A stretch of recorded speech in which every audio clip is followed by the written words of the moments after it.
What is up, everybody, and welcome to today's episode of The Real Deal. My name is Karsten. I am on the real estate side of things here, and this is my good buddy KJ. What do you do, KJ? I do mortgages sometimes. No, all the time. That's all I do, 9 to 5, 24/7. 24/7, really. We have a lot of conversations late at night. And today we are excited to share with you one of our more recent purchases with a good friend of ours.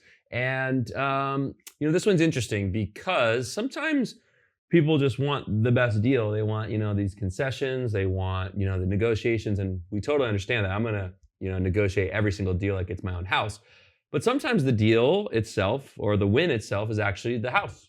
And in this case, I think it really was the house itself that was the best part of this deal.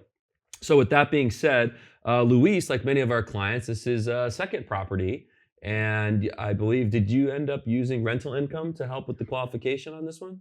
Yeah, we did. It wasn't that we needed a ton, but we did a little bit. So he had a property that he purchased in 2020, I believe. So at a really good time. Yeah, It was like right before everything started going crazy, and it was a new build. He had a nice low mortgage payment, so he could cash flow pretty well. And then he could just carry that over into the new house payment. But this was an incredible deal. He saved $9,000 in concessions. That's right. Yep.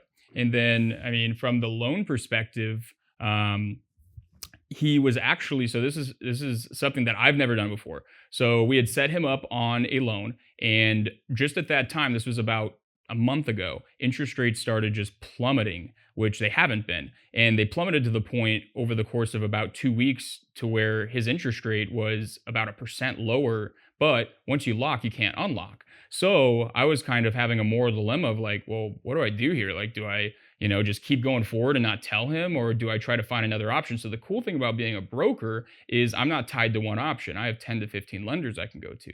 So I go to another lender and say, hey, here's the situation. Here's where we're at. We price it out, way better pricing. And we were a week and a half, 2 weeks from closing, and I completely flipped 180 to another lender, which most brokers would not even attempt to do, because you could delay closing, you could do all that stuff, but I was very confident in what we could do and that we could still close on time. Ended up closing on time, didn't have any issues whatsoever, and saved him almost a full percent in interest. So pretty incredible. Yeah, huge. And I was very excited for him, and he was obviously extremely excited too, but it was a little nerve-wracking towards the end. And I think a big part of that too is like closing on time, you just expect. But there's some lenders that I've worked with that don't close on time, or they run into issues and it's last minute. It's very stressful. And so one thing I will say about KJ, he's very humble, but they're always on time, if not early. And in this case, what people don't realize about the mortgage industry, and I didn't really even know this, either, but it was a compensation thing as well. He could have just kept them where they're at and he probably would have made a little bit more money, but you have to do right by the client. And that's where I love working with KJ. He's like, look, I can get them a better interest rate, even though I'm not personally going to make as much on this deal. That's the right thing to do. And that's what we do often. We come to the table, whether it's helping for, closing costs or just taking care of little repairs because the sellers are stubborn. We'll come to the table and we'll help our buyers accomplish what they're looking to accomplish to get into the home. And so that's why I love working with you, man. You always do a great job for the buyers. And so if you are looking to get a loan, even if you don't work with me as an agent, definitely reach out to KJ. He's awesome. But this deal particularly, we were looking for kind of, the family home where they could start a family. They're going to have good rental income on the other property. And so I'm actually going to help them with that rental. I'm going to be doing that actually later this week, but they closed like right before the new year. So they started off 2024 in their house. I believe this is the best time to buy. If rates start to go down, I'm already seeing multiple offers. And this one was kind of like that. Yeah. I've been watching a lot of just different videos and reading stuff, and a lot of people are saying December, January, even maybe the beginning of February is going to be the best time to buy over the next year, because a lot of people are projecting that we're going to have kind of a mini 2020 coming up in 2024, because interest rates will be dropping. There's going to be a lot more people out there trying to buy houses. So then it's just going to create that frenzy again. So if you can buy now where it's still, the waters are calm, it's not crazy yet, you're going to get a good deal. You're going to get a good interest rate because rates have dropped down. And then if rates drop even more over the course of the year, you can just refinance. 6 months, refinance again, boom, you're good. But you're getting a better price now versus if rates drop a ton in the next 3 to 6 months, then you're going to pay what, 30, 40, $50,000 potentially over what the house is going for now. Right. And I think people are always trying to time the market, and I firmly believe it's time in the market. So with that being said, they were looking for that home that they could start a family in. We were looking in Chandler or Gilbert, and we looked at, a decent amount of homes. And we found one that we just knew was clean. The backyard was fully remodeled, had the pool and the turf and the putting green, and the layout was great. And there's some opportunities to add value.